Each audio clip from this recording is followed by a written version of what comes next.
प्रदेश Congress committee के अध्यक्ष जीतू पटवारी, नेता प्रतिपक्ष और कई वरिष्ठ नेता दमोह पहुंचे थे। नामांकन दाखिल करने से पहले नीलकमल गार्डन में एक जनसभा का आयोजन किया गया, जहां जीतू पटवारी ने भाजपा पर निशाना साधा और भाजपा को धोखा बताया। जीतू ने कहा कि मध्य प्रदेश कांग्रेस कमेटी के अध्यक्ष जीतू पटवारी ने कहा कि इस देश में बीजेपी और एक धोखा एक दूसरे के पर्याय हैं। एक तरफ सेवादार और अच्छे मन का ईमानदार चुनाव मैदान में है और दूसरी तरफ बिकाऊ और लोभी जिसने अपना परिचय बेईमानी का दिया है। यह चुनाव ईमानदार और बेईमानी के बीच है। दमोह की जनता से मेरा आग्रह है कि मैंने 5 सवाल किए हैं। पहला, आपके बच्चों को रोजगार क्यों नहीं और बीजेपी के बच्चों को रोजगार क्यों? जिले से पलायन क्यों हो रहा है? रेलवे की व्यवस्थाएं क्यों दुरुस्त नहीं है? दमोह का एक तालाब, उसकी भी अभी तक सफाई क्यों नहीं हो सकी?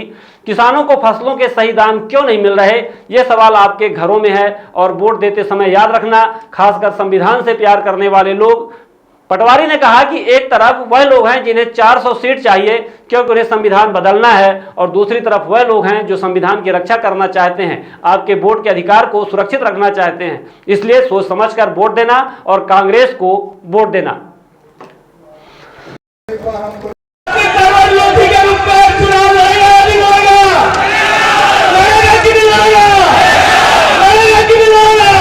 सम्मानीय रतन जयंती से अनुरोध है कि वो आकर हम सभी को अपना मार्गदर्शन प्रदान करें। जिला कांग्रेस के सम्मानित अध्यक्ष रतन भैया,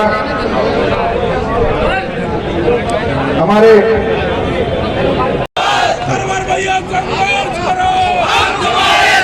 इसके बाद आप सभी से अनुरोध है कि हम सब हमारे अध्यक्ष जी के नेतृत्व में नामांकन रैली में शामिल होने के लिए जाएंगे और जोश के साथ हमारे देश में भारतीय जनता पार्टी और धोखा एक दूसरे के पर्याय है। आपने 2014 में जो वादे किए हैं, जो भावना व्यक्त की, वो आज तक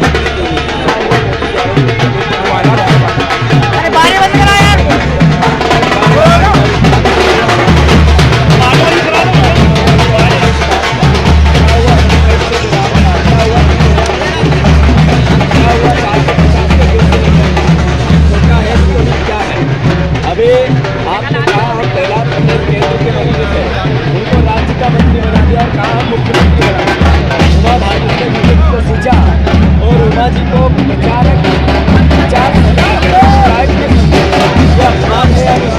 मैं मानता हूँ एक तरफ ये मेरा परिवार का साथी, ईमानदार साथी, दूसरे के पर्याय है।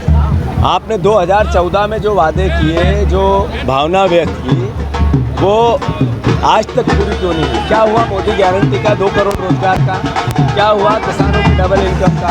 क्या हुआ महंगाई का? क्या हुआ काले धन का? क्या हुआ 15 लाख का? क्या हुआ 3100 के दाम का? क्या हुआ 2700 के दाम का? क्या हुआ 3000 बहनों को देने का? क्या हुआ 450 के गैस सिलेंडर का? ये धोखा है नहीं तो नहीं क्या है? अभी आपने कहा हम प्रहलाद पटेल केंद्र के मंत्री थे, उनको राज्य का मंत्री बना दिया और कहा हम मुख्यमंत्री बनाएंगे।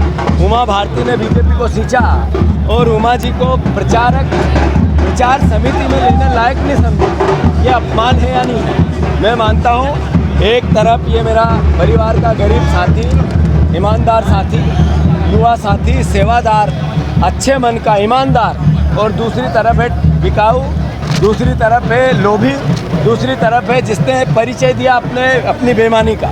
तो ईमानदार और बेईमानी का चुनाव है। दमोह की जनता से मेरा आग्रह है कि मैंने 5 सवाल किए हैं। एक, आपके बच्चों को रोजगार नहीं है, पर बीजेपी के नेताओं के बच्चों के पास रोजगार है। इसके दोषी वो है कि नहीं है? इस जिले से पलायन क्यों होता है? इसमें रेलवे की व्यवस्थाएं क्यों नहीं बनी? यहाँ वो तालाब है, उसको सफाई का काम चल रहा था, आज तक पूरा क्यों नहीं हुआ? किसानों की इनकम, उनकी आय, उनके फसलों के दाम क्यों नहीं दे पा रहे हैं? ये सवाल आपके घरों में है। वोट देते वक्त याद रखना, खासकर संविधान से प्यार करने वाले परिवार के लोग। एक तरफ वो लोग हैं जिनको 400 सीटें चाहिए इसलिए कि संविधान बदलना है, और दूसरी तरफ वो लोग हैं जो संविधान की रक्षा करना चाहते हैं, आपके वोट के अधिकार को सुरक्षित रखना चाहते हैं। इसलिए सोच समझ के वोट दो और कांग्रेस को वोट दो। धन्यवाद। प्रहलाद पटेल कहते हैं कई कांग्रेसी कांग्रेस छोड़ के भाग गए। कांग्रेस से आने वाले लोग कचरा हैं। कांग्रेस से आने वाले लोग कचरा हैं। वो कह रहे हैं कि प्रहलाद पटेल कहते हैं big playground, pedagogically designed curriculum, CCTV surveillance in all classes. Nari. Number 7. Classes are available from nursery to 8th in English medium. You can contact on 942-433-7590, 990-7317817, or you can visit us on the address Mount Era Convent School.